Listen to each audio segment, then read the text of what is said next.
Are you also tired of one-size-fits-all weight loss plans? Meet Noom, the personalized solution that meets you where you are. Noom is able to understand your unique needs, from dietary restrictions to medical concerns. Unlike restrictive programs, Noom embraces your lifestyle and choices. Discover a sustainable approach to weight loss, tailored just for you. Honestly, Noom felt like it was made for me. It's not just about what I eat, it's about understanding why. With Noom, I've learned so much about myself and built healthier habits that stick. It's all about progress, not perfection. Say goodbye to restrictive diets and experience the Noom app for yourself with personalized lessons and expert coaching. Noom's psychology and biology-based approach has helped over 5.2 million people achieve their goals. Stay focused on what's important to you with Noom's psychology and biology-based approach. Sign up for your trial today at Noom.com. That's Noom.com. And check out Noom's first ever cookbook, The Noom Kitchen, for 100 healthy and delicious recipes to promote better living. Available to buy now wherever books are sold. Fill your summer with the sun-kissed sweetness of Amigos Refreshers. There's strawberry acai, blueberry dragon fruit, and mango passion fruit, each a tropical delight. So skip the hot coffee and amp up your day with the plant-based natural caffeine and fruity flavor fusions in an Amigos Refresher. These cool thirst quenchers are just $3.99, or there's a mega 32-ounce size for $4.99. Recharge with the bold, fresh flavor of an energizing refresher at Amigos.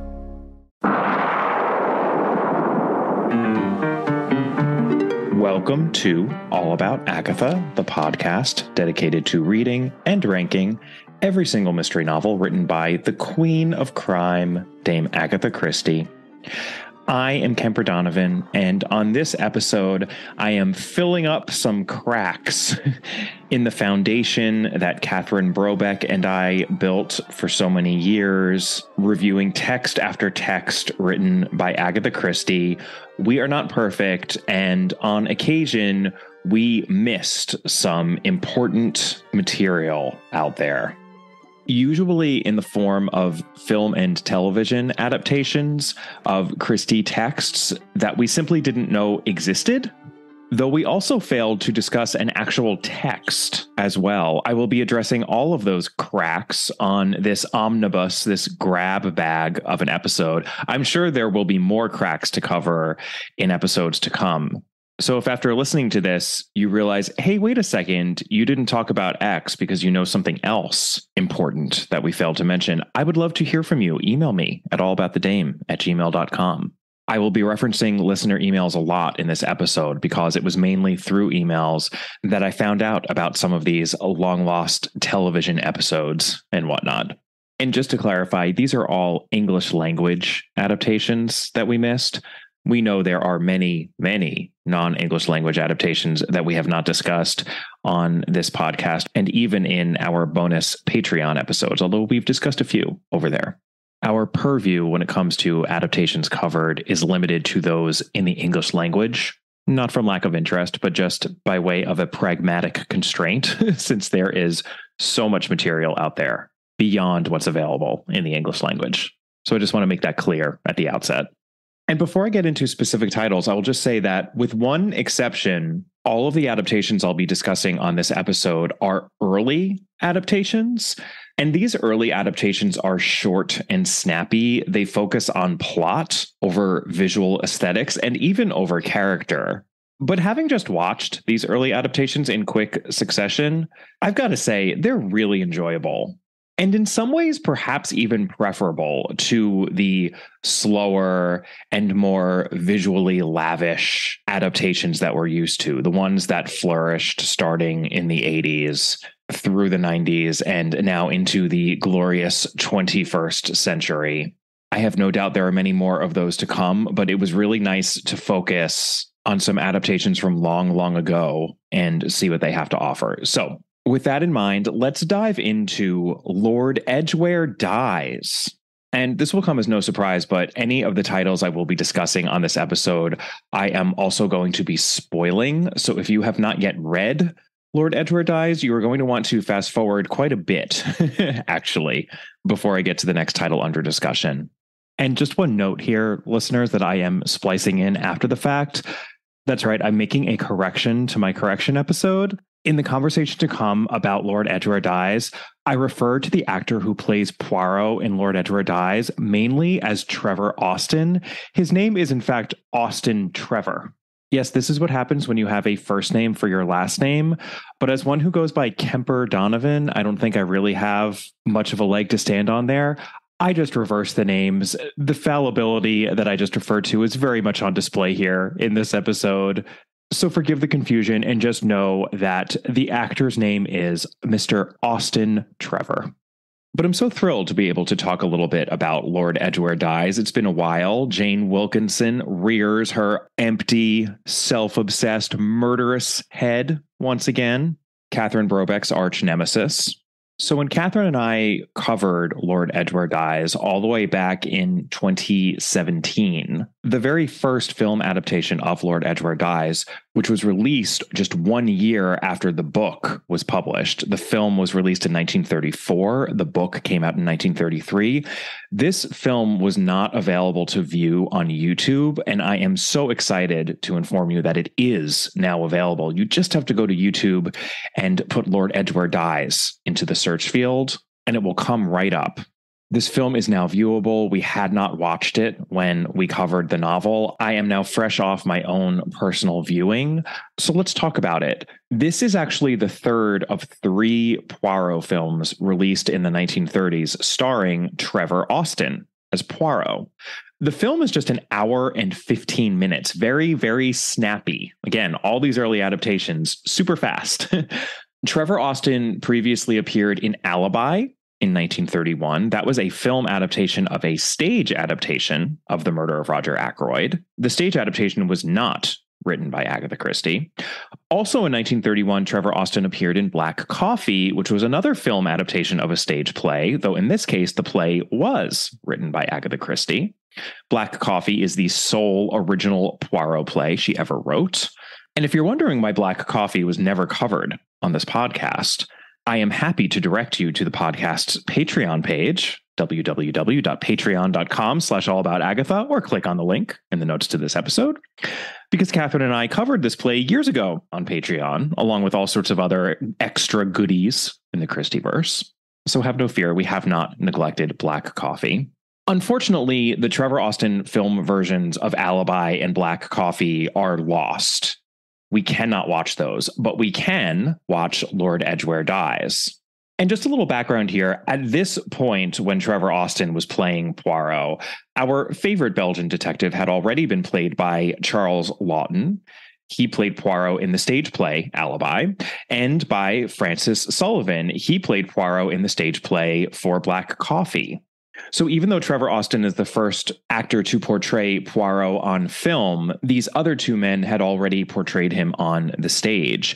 And both Laughton and Sullivan would go on to play important roles in Christie's life, by the way. Charles Laughton is perhaps most famous among Christie fans for starring in Billy Wilder's Witness for the Prosecution. Still my favorite Christie adaptation, bar none. He played the role of the barrister Sir Wilfrid Robarts, QC. And then Francis Sullivan's house, or more specifically his swimming pool, was used by Christie for the setting of her mid-career gem of a novel, The Hollow. Christie dedicated the book, quote, to Larry and Danae with apologies for using their swimming pool as the scene of a murder. And I'll just note that Francis L. Sullivan was known as Larry to his friends, which would make perfect sense if the L stood for Lawrence, but it actually stood for Loftus. So it's a little strange that he was known as Larry to his friends, but he was. Anyway, Christie bemoaned the fact that these 2 men, Laughton and Sullivan, were both so large, whereas Poirot, as we all know, is a smaller man. So in a way, Trevor Austin fares better than Laughton and Sullivan did, because Trevor Austin is certainly very skinny. But he is also extremely tall, and he is easily the tallest man in this film. Furthermore, he's noticeably young. He was 37 in 1934 when he did Lord Edgware Dies. And prepare yourselves, listeners, he is not wearing a mustache of any sort in this movie. Shocking, I know.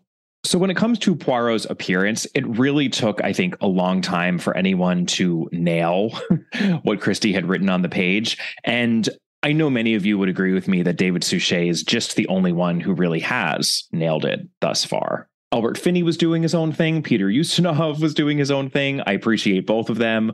But when it comes to the look of Poirot, I don't think anyone has ever come close to David Suchet, and Trevor Austin might be the furthest of them all.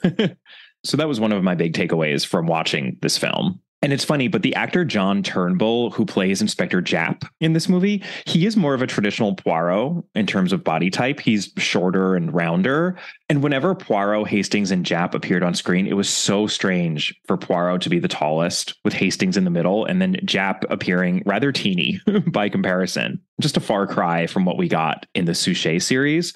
But I have to say, it tickles me that Turnbull's Japp here is so Poirot-like in his look, since let's never forget that in the 1985 television movie adaptation of this very novel of Lord Edgware Dies, which stars Peter Ustinov as Poirot and Faye Dunaway as Jane Wilkinson, it is called 13 at Dinner. They went by the US title for this adaptation. In that television film, the role of Japp is played by, wait for it, David Suchet. I just thought that was interesting. Suchet definitely looks like much more of a Poirot than an Inspector Japp. But I think the most egregious departure from canon that this movie makes has nothing to do with appearance.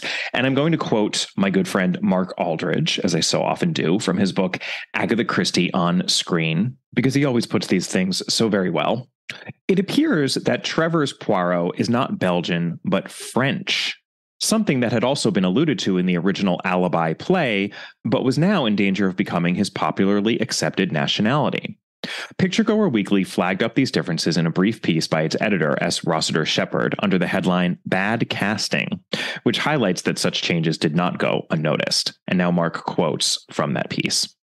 A number of readers have written me complaining that although Mr. Trevor's acting in the part leaves nothing to be desired, he is emphatically nothing like Poirot as described in Mrs. Christie's novels.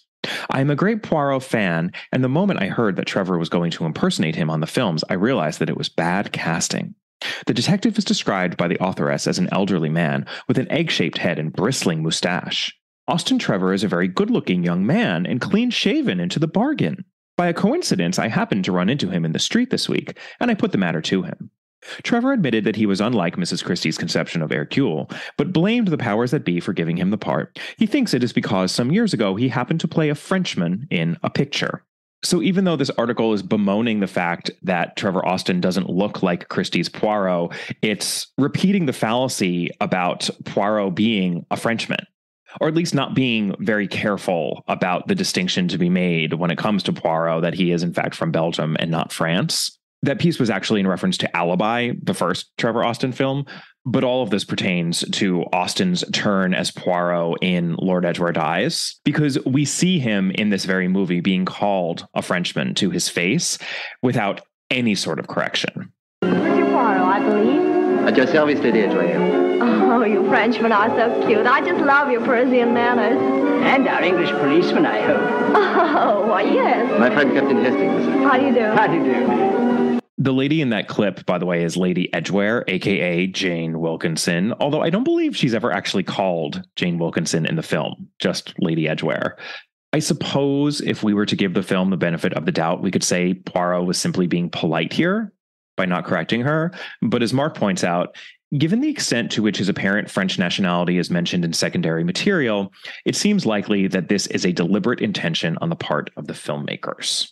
It also proves that Christie herself wasn't involved in these Trevor Austin films, because she obviously would have nipped that nonsense in the bud right quick.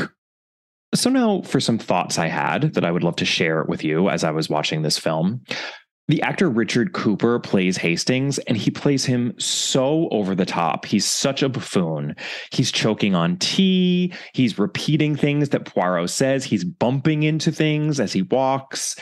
It's all very, very ridiculous. But I will say that Jane Carr as Lady Edgware is really great. She's made to be an American, which really works because she's brash and kind of outrageous, and yet she has that charisma that Jane Wilkinson needs to be a convincing character. I think she really sells the character of Jane Wilkinson / Lady Edgware. Oh, hello. Bonjour, madame. This is Mr. Moxon, everybody. How do you do? Now, Mr. Moxon, this is Mr. Yap. Jeff! Oh, Jap, pardon me. Who seems quite positive that I went out last night and killed my husband. She's also wearing these fantastic wide-legged pants in one scene, or trousers, I suppose I should say. It was a great costume. And I just have to shout out the fact that she appears as Carlotta Adams in the opening scene. And there's some tricky camera work done here, especially for 1934, since she's in this scene as two different people. She's both Carlotta and Lady Edgware, and it was done very convincingly. That is the only complimentary thing I can say about the camera work done in this movie, which is otherwise pretty static and boring. But let's just keep in mind it was 1934. Actually, there was also a nice horse racing sequence, which added a little burst of excitement to the proceedings, a much needed burst of excitement. This movie definitely flags, especially in its second half. I think it opens quite well with Carlotta Adams doing her impersonation and Lady Edgware approaching Poirot. There's a lot of sparkle to the opening scene, but that sparkle diminishes considerably as the film goes on. This is also one of those cases of an early film that has a noticeable lack of a soundtrack or score.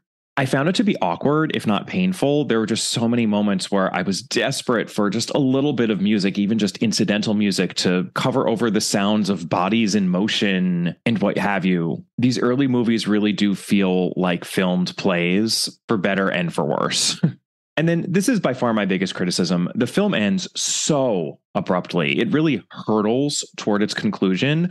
While I was watching this on YouTube, thought that the upload must not have captured the whole film because it couldn't possibly be over as quickly as it was. Lady Edgware is listening. She's eavesdropping on Poirot laying out the solution to the crime, which obviously incriminates her because she is the murderer. And she rushes in with the same corn knife she used to kill her third and final victim. And she tries to stab Poirot. She tries to kill him. And there are literally seconds left following this sequence of events. And I was thinking to myself, well, yeah, clearly this is just going to get cut off because it can't possibly end. And I am just going to play you the final moments of this movie. You mean to tell me that you think that she committed all these murders? That she... I do not think, my friend. I know she did. Every one of them. Devilish cunning. Yes, the cunning of a monomaniac. And the cruelty and vindictiveness of a self-centered woman. You remember what I said to you, Hastings, the first time I met her? I said... Look out! No, madame. 3 murders are quite enough. Alice's corn knife, I thought so. That was the weapon, Jacques. Well, you needn't be so rough. You might at least consider my appearance. Appearances, my dear lady, are definitely against you. I can't imagine what came unstuck. Everything was so carefully planned. Madame, you tried to pull the wool over the eyes of Hercule Poirot. And I'm hanged if we can have that. Under the circumstances, that's a very tactless remark.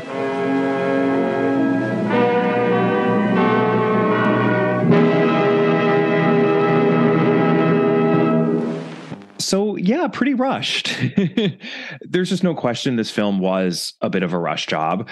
Here is what Mark Aldrich had to say about it in his second book, Agatha Christie's Poirot, the Greatest Detective in the World. I think this really helps put the movie in context, actually. It's a bit of a shock that a story that so heavily focuses on appearances and related subterfuge should be told in such a bizarrely low-key manner on screen. Crucial events, such as the dinner party where a murder suspect has the seemingly perfect alibi, are discussed in conversation rather than being shown, which makes the film feel like a radio production being played out on screen. It's certainly a story told out of apparent necessity, whether driven by finances or quotas, rather than any passion for the mystery, nor even any particular interest in the clever mechanics of this sophisticated tale. Not unreasonably, Trevor's Poirot seems a little bored by the proceedings, while Richard Cooper's Hastings makes great play of the comedy silly ass role so common in films of the period. Inspector Japp also returns, but is this time played by a blustering John Turnbull. Director Henry Edwards makes no real effort to inject the proceedings with any tension, and although the story is largely unaltered from the novel, it's an unexciting screen treatment. No doubt this was due in part to the low budget, rushed production, and short running time of approximately 75 minutes. All typical elements of the quota quickie. Fair enough, and yet I'd like to end on a positive note, since I did enjoy watching this film very much. A listener wrote into me recently about having also watched the film on YouTube. And while I agreed with everything Mark said in his book, I also agreed with everything this listener had to say. Here's what he wrote. I was surprised at how faithful it was. I remember seeing an adaptation of The Great Gatsby in black and white and with mid-Atlantic accents, where everyone gets married and lived happily ever after at the end. The demand for movies was so great in the 1930s and 1940s that screenwriters took huge liberties as they were expected to churn out several scripts a week. They even included the torn page of the letter, which was tricky to portray on film, and did it well. And this listener is right about that. The torn letter clue is the very best clue, I think, in Lord Edgware Dies. It's actually one of my favorite clues in all of Christie, in the entire oeuvre. And even though we don't get to see the words on this torn page, its margin is visible to us, and the purpose of the tear is very clearly explained. So I appreciated that. And this listener is making reference to the same phenomenon that Mark did, the quota quickie. The idea that these studios just had to churn out a ton of movies, and they did so in a quick and workmanlike way. It cannot be denied that there are many workmanlike aspects to this adaptation of Lord Edgware Dies, but I still think there's a lot to celebrate about it. And now that we can all see it so easily on YouTube, I encourage you to take a look. It's just a little over an hour of your time, and I don't think you'll be sorry. All right, let's move on to the second adaptation that Catherine and I missed. This is an adaptation of A Murder is Announced, our sixth highest title, 6 of 66, podcast favorite, A Murder is Announced, one of my very favorite Christies.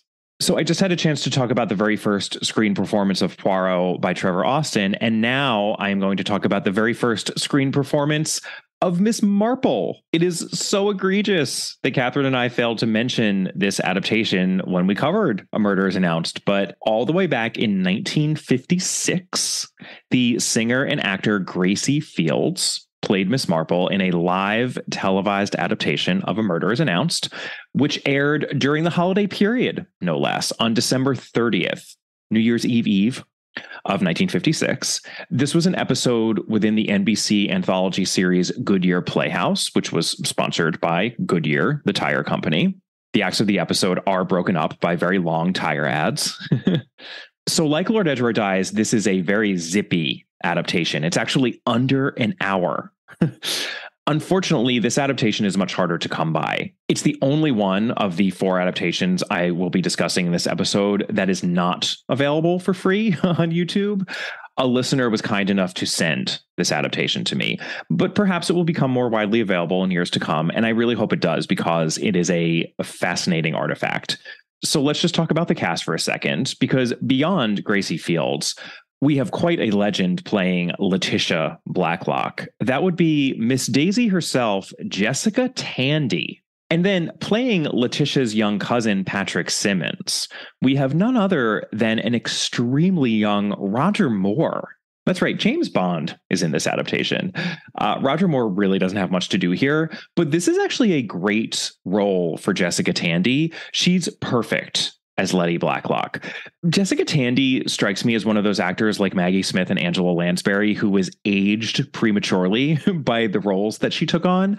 Like, I feel like Jessica Tandy was never young.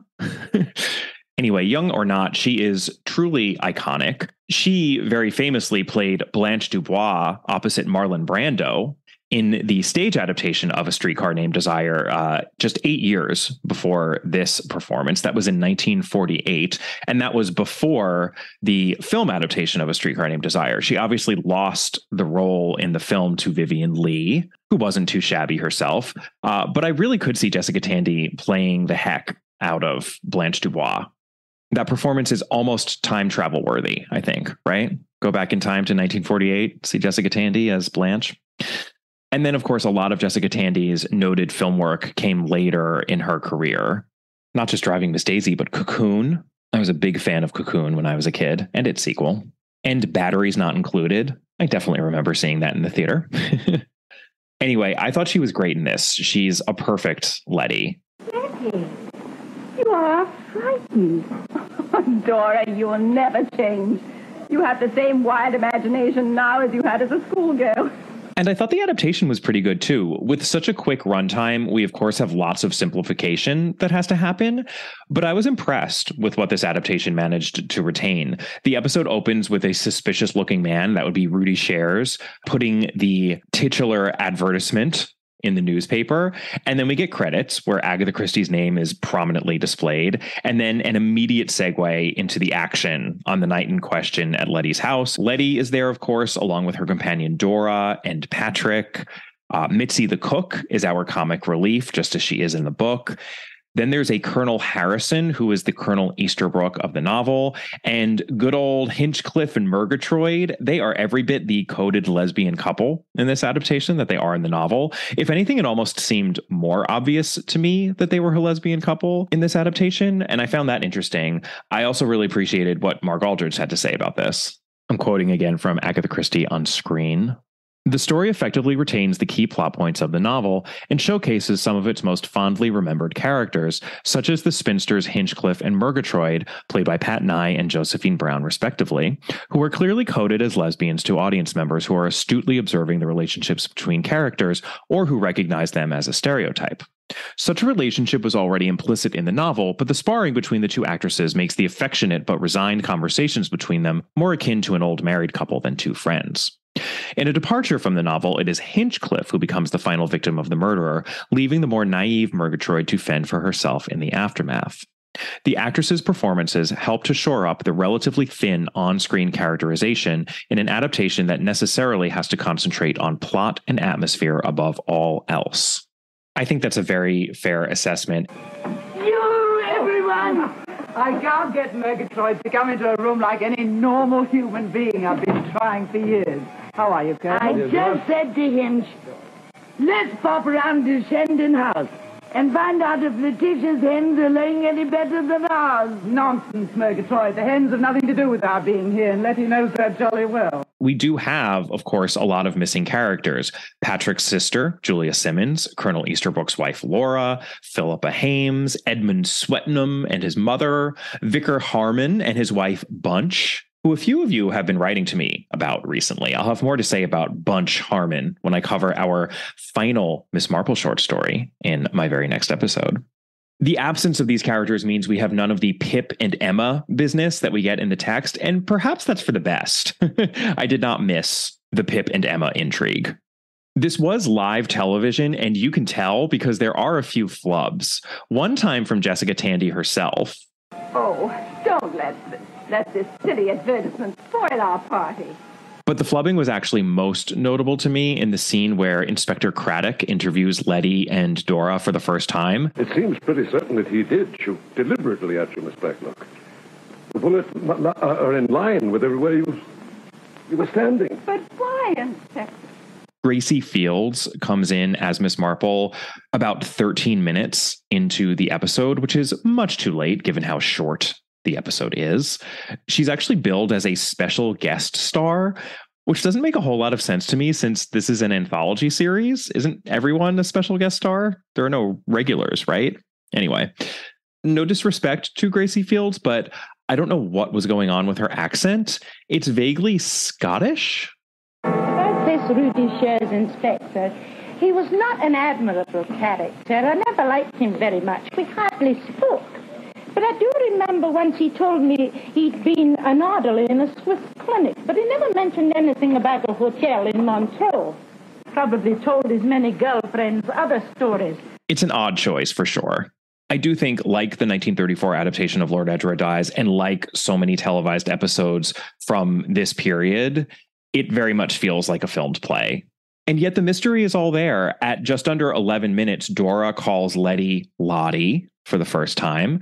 And she says Lottie again about halfway through the show. And this time it's in front of Miss Marple. And the way that Miss Marple looks at Letty/Lottie at the end of this scene is very suggestive, especially if we already know the solution. So I really love the way they slipped that clue in. It's such a brilliant written clue in Christie's text, but it translates beautifully for the screen.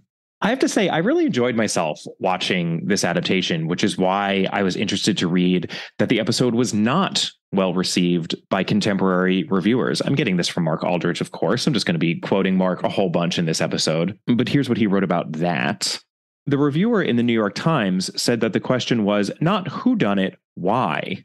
Asking why, for example, did Jessica Tandy and Gracie Fields ever get involved in such inferior melodrama? Further, the reviewer accused the production of using a series of stock characters and situations before declaring that it was murder from beginning to end. If there were ever plans for more appearances of Fields in the role, then such a response seems to have scuppered them. Great use of the word scuppered there, Mark. I can't say that this episode left me clamoring for more Gracie Fields as Miss Marple, but I'm glad that I was finally able to watch this adaptation and right the wrong of not having given this episode of Goodyear Playhouse its proper due. Hooray for the first screen appearance of Miss Marple.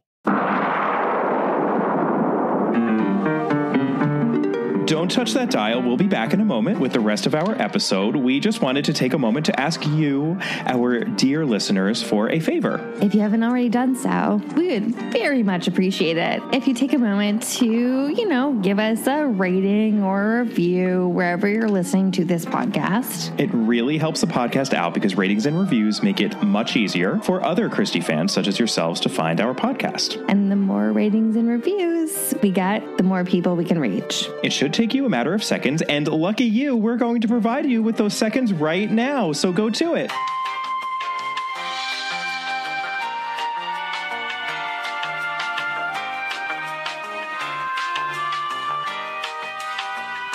Thank you so much. And now, back to our regularly scheduled programming.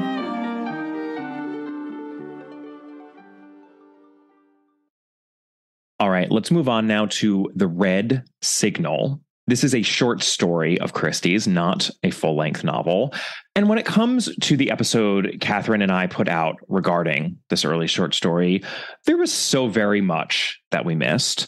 This episode aired back in 2019, and what can I say? We just weren't as up on our research at that point in the podcast, because not only are there two screen adaptations of this short story that we failed to mention, there's also an earlier version of the short story itself that we missed. And I'd like to speak about that early version now before I move on to those adaptations, because I think it's really interesting to see how this story evolved. So The Red Signal was first published in June 1924 in the Grand magazine, which makes it an early short story of Christie's. But it's even earlier than that, as I learned from my good friend Dr. John Curran in Agatha Christie's Secret Notebooks. There was an earlier version of this story called The Man Who Knew. And here's what John has to say about this earlier story. The Man Who Knew is very short, less than 2,000 words, and the typescript is undated. The only guidance we have for a possible date of composition is the reference in the first paragraph to no man's land, suggesting that the First World War is over. In all probability, its composition predates the publication of The Mysterious Affair at Styles, and this makes its very existence surprising. Very few short story manuscripts or typescripts, even from later in Christie's career, have survived, so one from the very start of her writing life is remarkable. John then goes on to reprint this earlier version in full in his book. This is one of the many reasons John's books are such a treat. He gives us access to Christie stories that have never been published anywhere else. I'm going to give you a quick rundown now of what happens in both versions of this story, just a little primer to help frame the conversation. So we have a man. He's named Derek in the early version, Dermot in the later version. I'm going to go ahead and use all the character names from the later version to avoid confusion. Dermot attends a dinner party hosted by his best friend, Jack Trent, and Jack's wife, Claire. These social occasions are usually a bit fraught for Dermot, since he happens to be in love with Claire, but he's never acted on that love, and he never will. On this evening, however, there's something else wrong, a sense of peril and danger that overwhelms Dermot. He can feel it on an instinctual level. He dismisses it, as people do, but when the party is over and he goes home, something is still nagging at him. So he makes a thorough search of his flat, finding, to his shock and horror, a gun concealed in a dresser drawer in his bedroom. He does not own this gun. He has never seen it before. And his horror increases considerably when he discovers that his psychiatrist uncle, Sir Ellington West, who has left his fortune to him, has been shot. Dermot intuits that this gun was the one used to shoot his uncle. Someone has planted this gun on him, and he's being framed. But why? We get our answer very quickly in this short story when Dermot returns to the Trent's home and discovers that Jack Trent is a complete and utter maniac who knew about Dermot's feelings for Claire.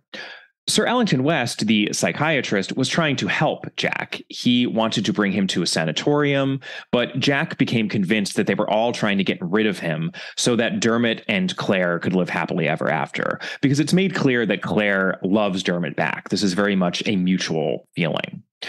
In the end, a Scotland Yard detective, who the resourceful Dermot tipped off, hears Jack's gibbering confession.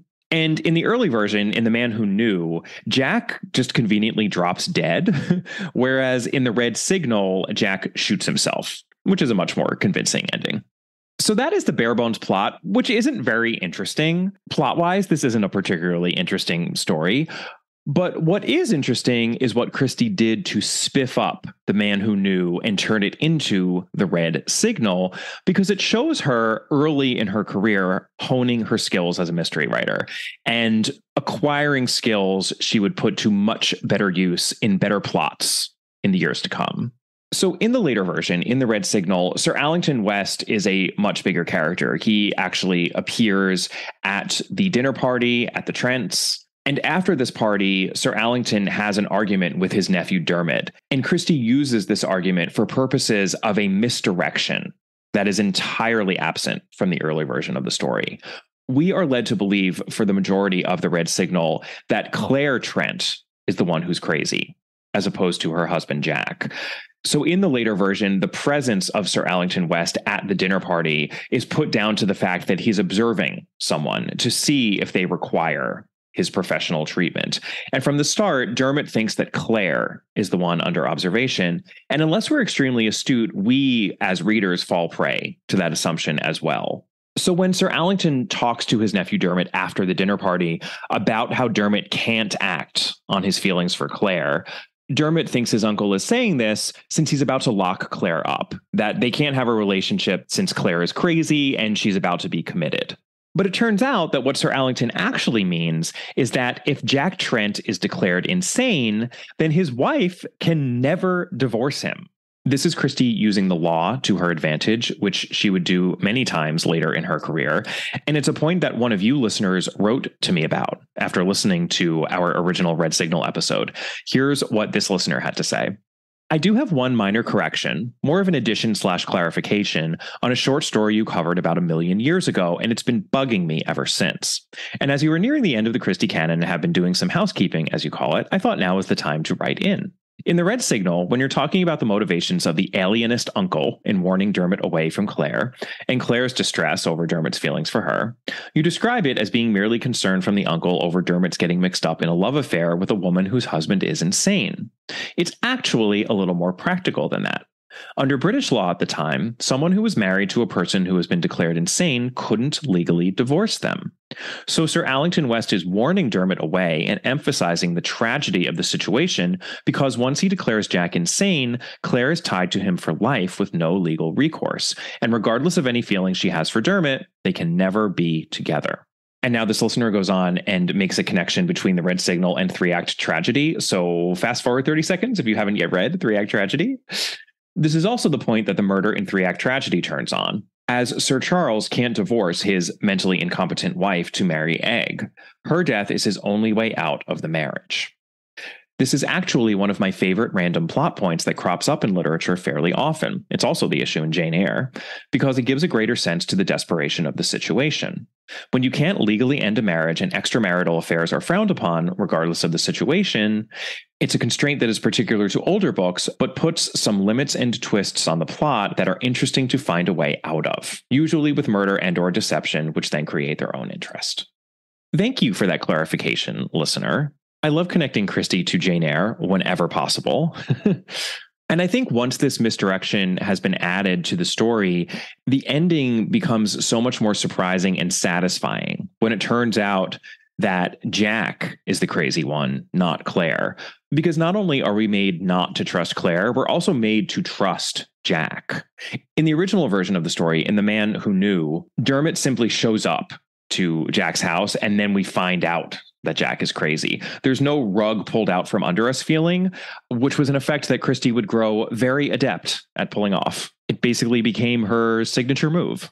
Also, in the later version, in The Red Signal, Christie injected a seance into the first part of the story. And while the supernatural isn't the total red herring it would often be in her novels, Dermot's instinct about danger is all too correct, as it turns out. The seance business distracts and obfuscates, I would say, the way that such supernatural proceedings would go on to do in future novels. The Red Signal would actually go on to be collected in The Hound of Death, which is Christie's most spooky and supernatural collection of short stories. Many of the stories in The Hound of Death are supernatural, and those elements are not red herrings whatsoever. Here, I think we can see her doing a little bit of a hybrid between a supernatural story and a mystery in which the supernatural is window dressing. She's doing a little bit of both, and I find that interesting. Also, I should note that the phrase, the red signal, is a direct reference to this sort of premonition of danger that Dermot has. And that phrase gets repeated in Curtain and used in much the same way. There is another element injected into the later version of this story, which Christie would go on to use again and again. In the early version, Dermot simply goes to Jack's house with the gun once he's figured out what's happened. But in the later version, the police arrive at Dermot's flat, and he has to pretend to be his own servant to effect an escape out of his flat, at which point he goes to see Jack. Masquerading as a servant would, of course, be a well that Christie would go to again and again, perhaps most memorably in a few of her 1930s novels. And then one final point I want to make before I move on to the two adaptations we have for this story. The name Dermot West is a significant one in the Christie verse for two reasons. Dermot would go on to be used as the name for the husband character in Unfinished Portrait by Mary Westmacott, which is almost more autobiographical than Christie's autobiography. So Dermot is the fictional counterpart to Archie Christie. Also, Nathaniel West was one of the pen names Christie toyed with using when she was younger and still considering the use of a pen name. I believe West was an old family name of hers, and she would, of course, go on to use the name for the character of Raymond West. I like to imagine this Dermot West as a slightly louche, unsavory cousin of dear Raymond's, which, of course, makes him a relative of our dear Miss Marple as well. All right, so let's talk about these adaptations, both of which Catherine and I failed to mention in our episode about the Red Signal. The first one was broadcast in the US as a 30-minute episode on the 22nd of January, 1952, as part of the anthology series Suspense, which ran from 1949 to 1954 on CBS. I'm going to quote yet again from Mark Aldridge in Agatha Christie on Screen. For this television performance, 5 of the 8 actors were British-born, and the English setting was retained.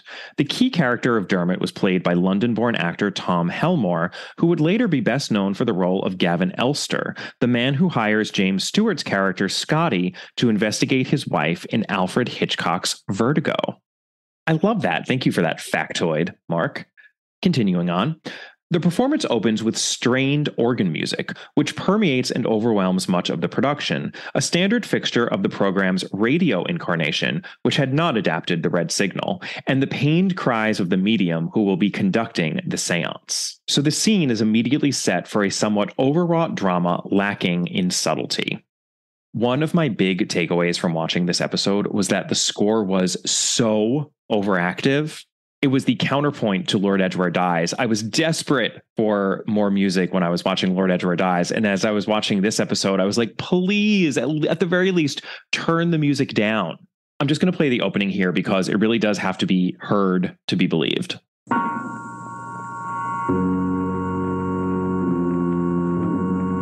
now, Autolite presents Suspense.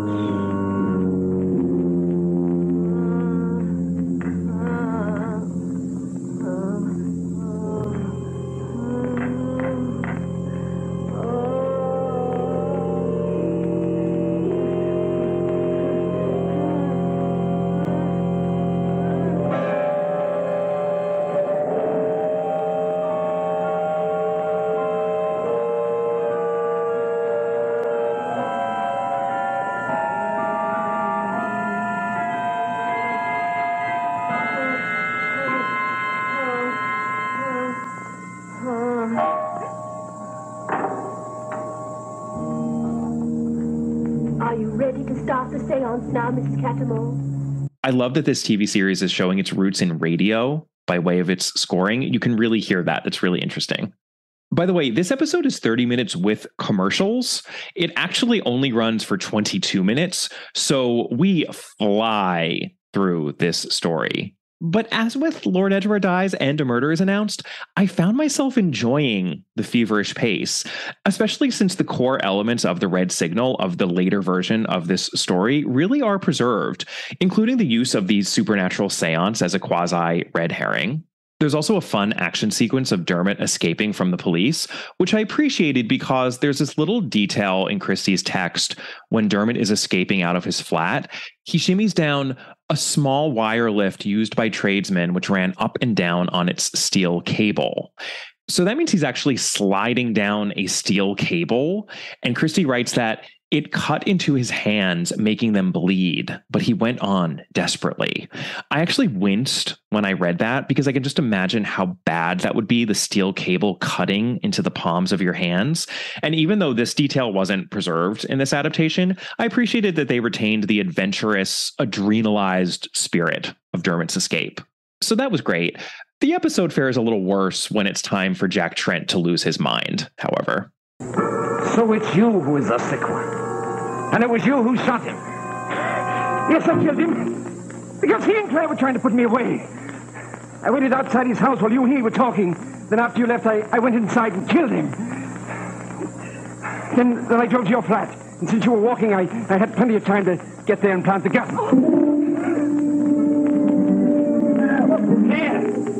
You love him, don't you? That's why you and Allison wanted to put me away. Well, I've never been untrue to you, Jack. And you love her, don't you? Suppose I did. I've never tried to take her away from you. Well, you never will. All in all, I really enjoyed this, and I encourage you all to check it out on YouTube. If you put the red signal into your search field on YouTube, you should be able to find both the 1952 adaptation and our next offering, which is the 1982 adaptation of the Red Signal.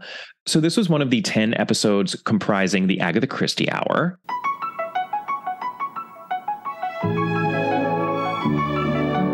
Another anthology series, though a much later one, airing on television in the UK in 1982. It was produced by Thames Television. The Red Signal was the 8th episode of 10, and it aired on the 2nd of November, 1982. This is a much more traditional adaptation of an Agatha Christie story. It takes its time. It's 50 minutes long, and it is adapting a short story, so it really does not miss a single thing. It's got proper sets, adequate camera work. And while this is mainly due to the fact that by 1982, the technical capabilities of a televised production had evolved significantly from the 1950s, I think it also reflects the care and to some extent the paranoia that anyone who dared adapt Agatha Christie after her death brought to the venture. That paranoia was due to the fact that they were risking the wrath of the estate. And by the estate, I basically mean Rosalind Hicks, Agatha Christie's only daughter, who was very much the gatekeeper at this point of all Christie's texts.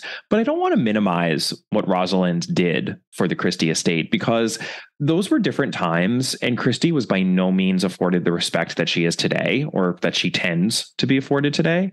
I think Rosalind played an important role, but it's just so obvious to me what a different time we're in based on this careful production, as opposed to the fast and loose vibe of those television adaptations in the 50s, and even to a certain extent of the 1934 film adaptation of Lord Edgware Dies. I think watching all those early adaptations together gave me an appreciation for the verve of those rather play-like adaptations, for those quota quickies. We could call them slapdash, but we could also call them energetic and spirited and fun. I think there's something to be said for them, even just by way of contrast. And that doesn't mean we can't appreciate a more staid and careful adaptation like this one. First of all, it stars Joanna David as Claire Trent.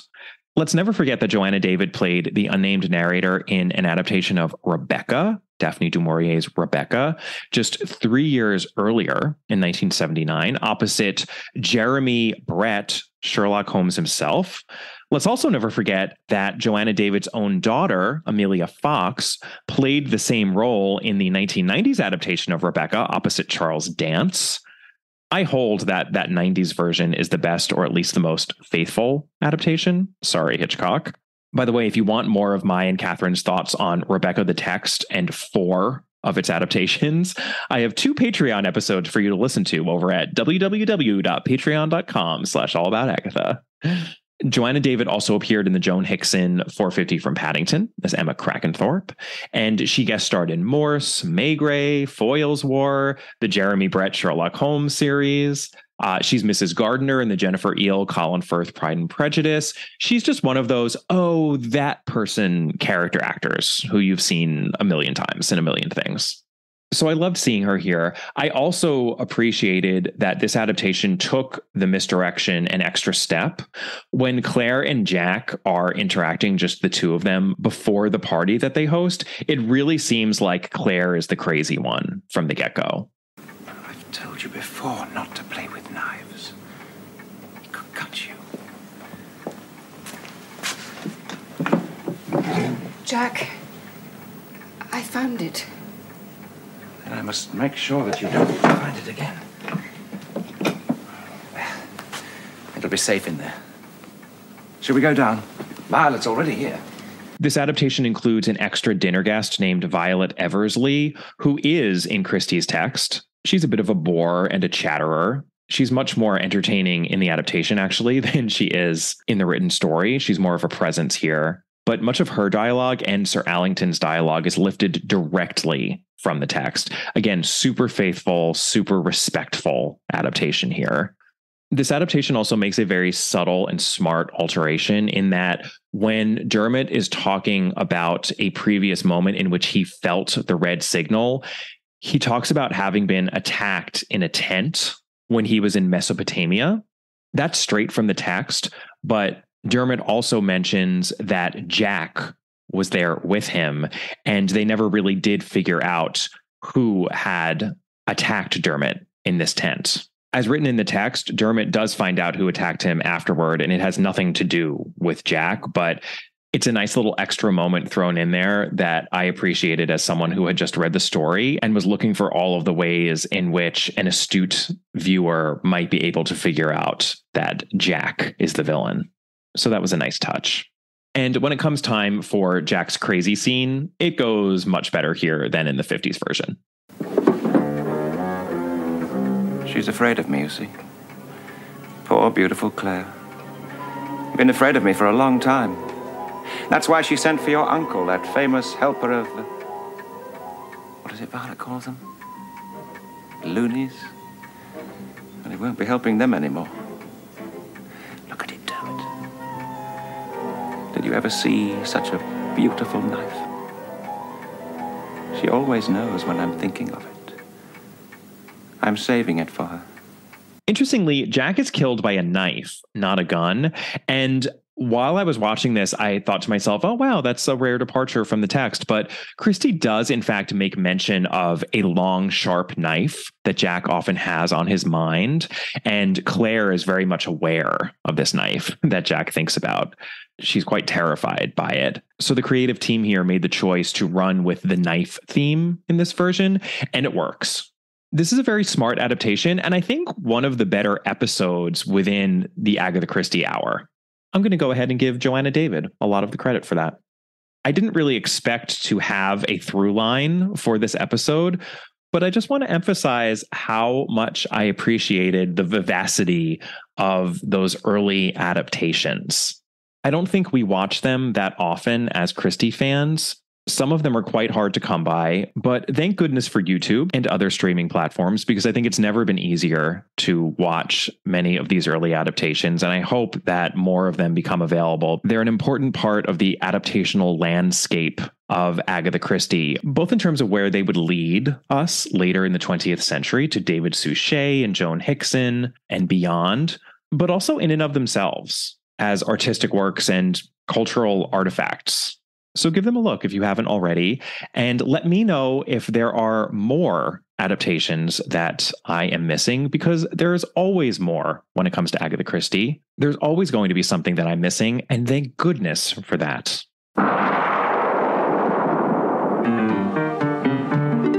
Well, Well, that was my rundown of things that Catherine and I missed the first time around when we were discussing various Christie texts.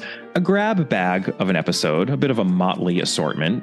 For my next episode, I will be covering the final Miss Marvel short story to be covered on this podcast, Sanctuary by Agatha Christie. If you would like more content, head on over to www.patreon.com, patreon.com/allaboutagatha, or just click the link in the notes to this episode. You can email me at allaboutthedame@gmail.com. You can find the podcast on Twitter at allaboutthedame and on Instagram at allaboutagatha. And I encourage you to leave a rating and or a review wherever you're listening to this podcast. It really helps me out. It's always so appreciated. And I'll see you next time. Bye.